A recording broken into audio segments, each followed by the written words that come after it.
demostrar que Victoria Villarroel ya sabía que Milei se iba de viaje. Vean la captura de pantalla de un teléfono que muestran, vamos a verlo, que es básicamente un funcionario del Ejecutivo que habla con Guadalupe Jones, que es secretaria de Victoria Villarroel. Le capturan la pantalla de la conversación y la muestran y la difunde. Hola, Guada, buen día. Para avisarte que llegó la nota de Casa Militar por el viaje de Presidenta a Italia, 8:30 de la mañana del martes. Hola, contesta, es decir, doble tilde azul, digamos, ¿no?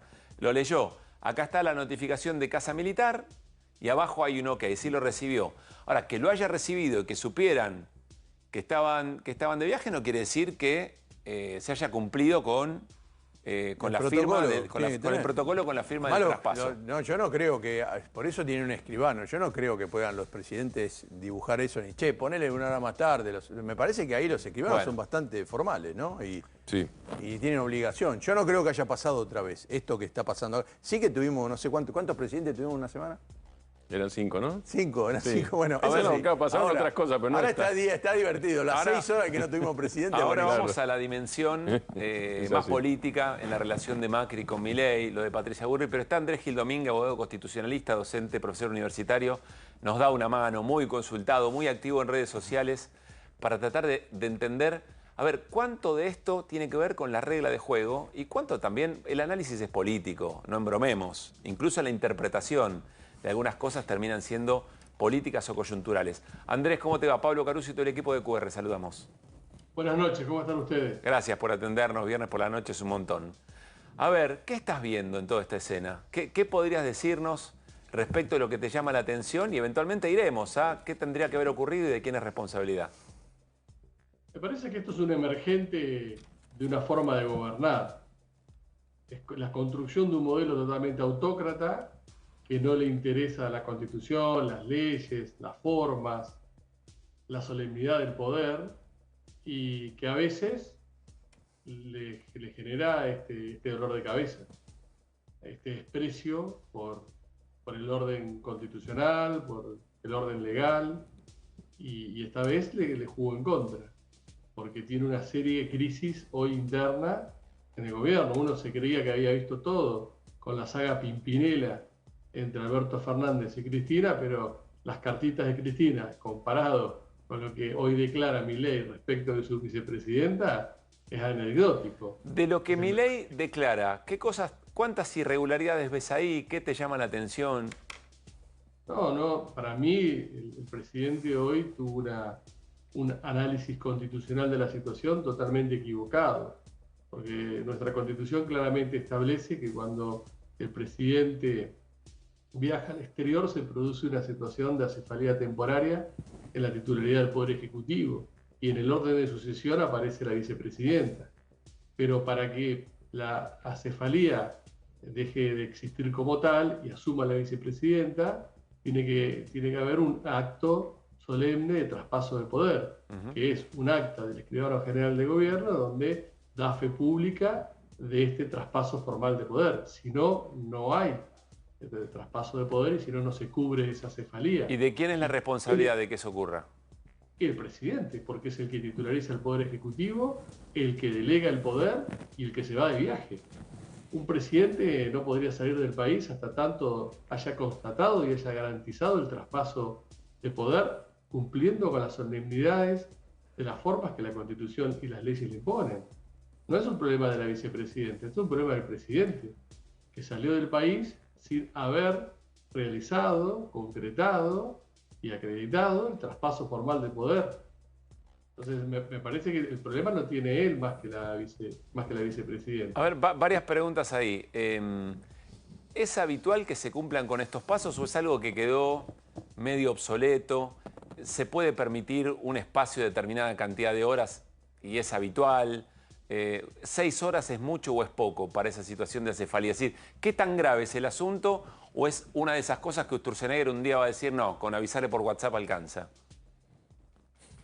No, nunca uno podría ponerse a discutir una reforma de la ley de acefalía en términos de si hoy, en el mundo digital, con las comunicaciones como las conocemos, es una situación de acefalía temporaria que un presidente viaje fuera del país. Eso sería una discusión para dar aparte, me parece una discusión interesante. Ahora, en la medida que se siga considerando la salida del país una situación de acefalía temporal, tiene que existir un acto de traspaso del poder del presidente a la vicepresidenta y tiene que hacerse mediante las solemnidades de un acto formal. Y Domínguez, ¿qué tal? Buenas noches. Cuando se iba, algunas veces que viajó Cristina al exterior, ¿con Cobos se tenían que encontrar físicamente o se puede hacer una firma en un lado y otra en otro? No, se puede hacer una firma en un lado y otra en otro. Lo que sí tiene que existir es un acta que refleje que en la ciudad de Buenos Aires, el día tanto, a las tantas horas, se realiza este traspaso de poder por un determinado tiempo. Está fijado que es la duración de un viaje.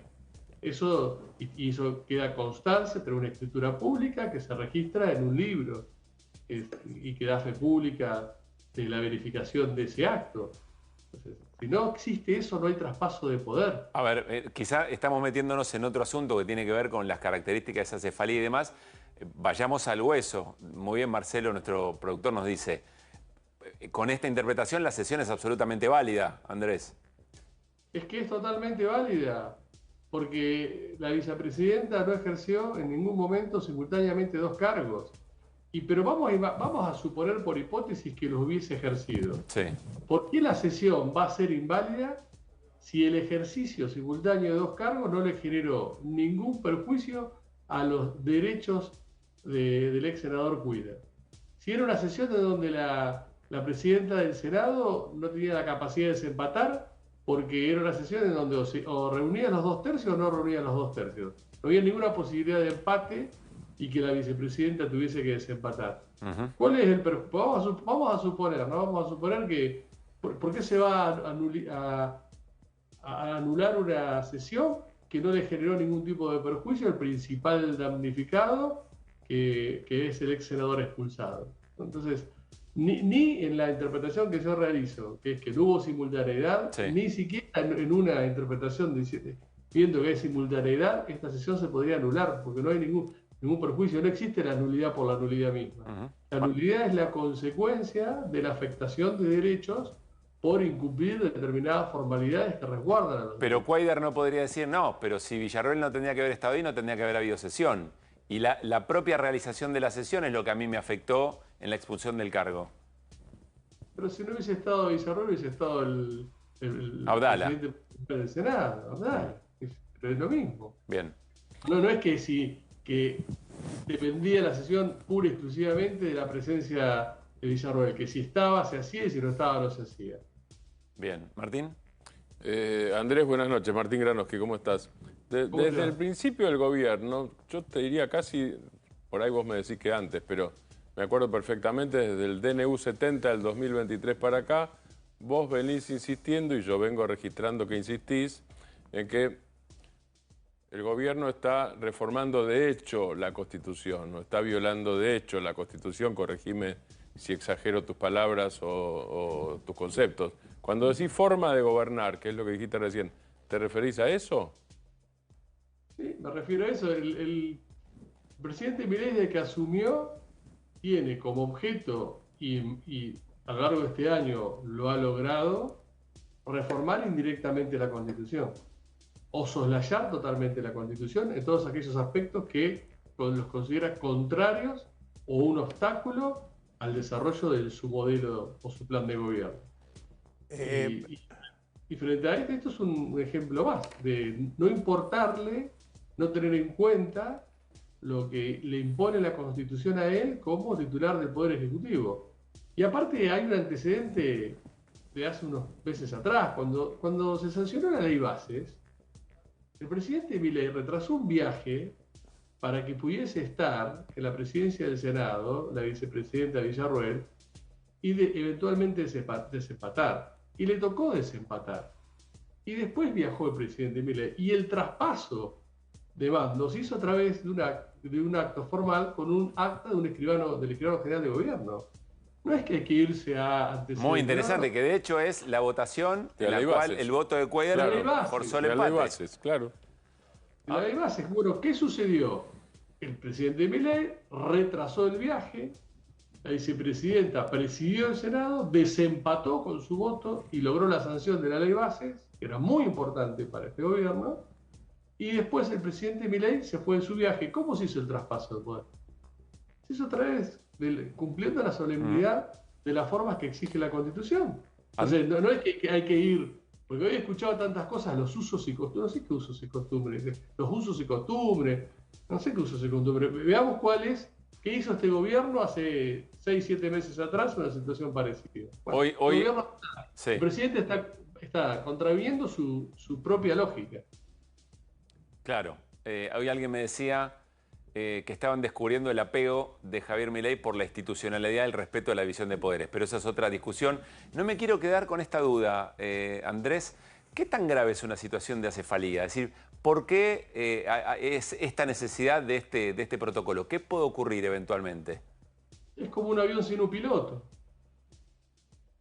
Es eso. Es decir, vos no podés no tener en un sistema, mucho más en un sistema presidencialista, a alguien a cargo del Poder Ejecutivo, que cumple en muchísimas funciones, entre ellos el jefe de la Administración Pública, y que toma decisiones permanentemente para hacer funcionar el país. Bien. Gil Domínguez, vio la despedida de Maqueda, se retiró de la Corte y en una carta dijo lo que todos esperamos que hubiera hecho la Corte Suprema a lo largo de este tiempo. Mostró ciertas preocupaciones por cómo están aconteciendo las cosas y la institucionalidad. Un poco lo dijo como internacionalmente y localmente. Digo, ¿por qué un juez de la Corte diría eso ahora y no lo hizo, por lo menos en soledad, marcó alguna diferencia en este año? ¿Qué quiere decir con lo que escribió? No sé qué interpreta usted. No, porque todos los seres humanos, cuando nos despedimos de un lugar que nos ha dado muchas alegrías y nos ha dado dignidad, prestigio, nos ponemos sentimentales, parece. Porque es eso, se está despidiendo de una parte de su vida y está manifestando sus preocupaciones. Pero eso da una alerta, pone una alerta como todo lo que todos están diciendo. Che, ¿la Corte qué hace? Que pasa todo esto y no hace nada. Pero que la Corte no ha hecho absolutamente nada durante este año. Por eso. El gobierno de Javier Milei ha tenido solamente una gran guerra interna por cuestiones de poder interno, pero en lo que ha sido controlar a este gobierno, me parece que ha desarrollado una tarea de omisión de control, ¿no? O las veces que le tocó intervenir, utilizó formalidades que impidieron el acceso a la justicia y que resolviera cuestiones de fondo, como sucedió con el decreto 70-2023. Todavía está pendiente que resuelva la causa que llevó a su conocimiento de la Justicia Nacional del Trabajo, en donde declaró la inconstitucionalidad de algunos artículos del DNU 70-2023, donde tiene la posibilidad de analizar los presupuestos de habilitación, si se cumplieron o no con los presupuestos de habilitación constitucional, y no lo ha hecho. Y sin embargo, rechazó, por falta de caso y legitimación, causas que promovió un gobernador, una agrupación de abogados muy importante como Gente de Derecho y una acción que impulsé yo como abogado y como ciudadano. Eso sí la sacó rápido, dándole un mensaje a Javier Milei: quédate tranquilo que en general el 70-2023 va a seguir existiendo. Entonces, me parece que hay otras causas en la Corte también, la causa que impugna la candidatura del hijo de García Mansilla, que no se mueve, las causas en donde las provincias han ido a la Corte en competencia originaria para impugnar la actitud del gobierno de no distribución de fondos coparticipables, no se mueve. Claro. Y esto ha bajado también en las instancias anteriores, esta postura restrictiva, conservadora, de acompañamiento del gobierno. Entonces, bueno, es positivo que Maqueda, yéndose, exprese esta preocupación. Hubiera sido positivo que lo haga antes, que se diferencie de alguna manera. Hubiese sido muy positivo que lo hubiese hecho antes y a través de fallos. Pero igual quizás no logró una mayoría como o no logró convencer a sus compañeros de esa mayoría que conformó, que en realidad es una mayoría no ideológica, sino una mayoría de poder. Ese trío Rosenkrantz, Rosati y Maqueda versus Lorenzetti no es una mayoría ideológica, es Es una mayoría que se conformó para luchar por el poder de la Corte contra Lorenzetti, porque después en los fallos tienen coincidencia ideológica. Hoy en la Corte Suprema, lamentablemente, no hay diversidad ideológica. No hay diversidad ideológica, salvo en algunos aspectos donde sí queda vinculados a derechos fundamentales, derechos humanos, donde queda más. La diferencia es la rosca de poder, como lo que acabas de mencionar. Andrés, tenemos que cerrar. Me comprometo personalmente en estos días a volver sobre un tema muy importante, sobre todo para habitantes de la provincia de La Pampa, y que se ha conversado poco, pero es sumamente interesante, que es el manejo del río Atuel, en ese conflicto entre Mendoza y La Pampa. Entiendo que tuviste mucho que ver en eso. Hubo una definición favorable a La Pampa, pero lo hablaremos en la próxima, si te parece.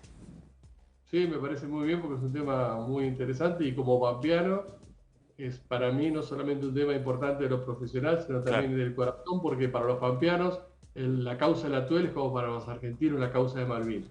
Muy bien, lo vamos a conversar pronto. Un gran abrazo. Un gran abrazo, muy buenas noches. Si no los veo, feliz año. Y lo mismo para vos. Bueno, todo muy interesante lo que nos cuenta Andrés Gil Domínguez, que es el que conoce las reglas de juego, digamos, ¿no? Dice, no, esto se tendría que haber hecho de otra manera. Lo llamativo, y el que incurre en el error es el gobierno, es el presidente. Lo llamativo, insisto, y cerramos por ahora, después volvemos sobre el tema Macri y el vínculo con Milei. Lo llamativo es que quien llama la atención sobre esta irregularidad es el propio Milei. ¿Me dejás agregar algo? Sí. Dentro del Poder Ejecutivo, ahí vimos, vos pasaste antes, una captura de pantalla de WhatsApp de la Casa Militar. La Casa Militar depende de la Secretaría General de la Presidencia. Sí. El brazo ejecutor del presidente para este tipo de cosas es su hermana, a la que la Argentina le debe honores, según dijo en el discurso del otro día. No sé.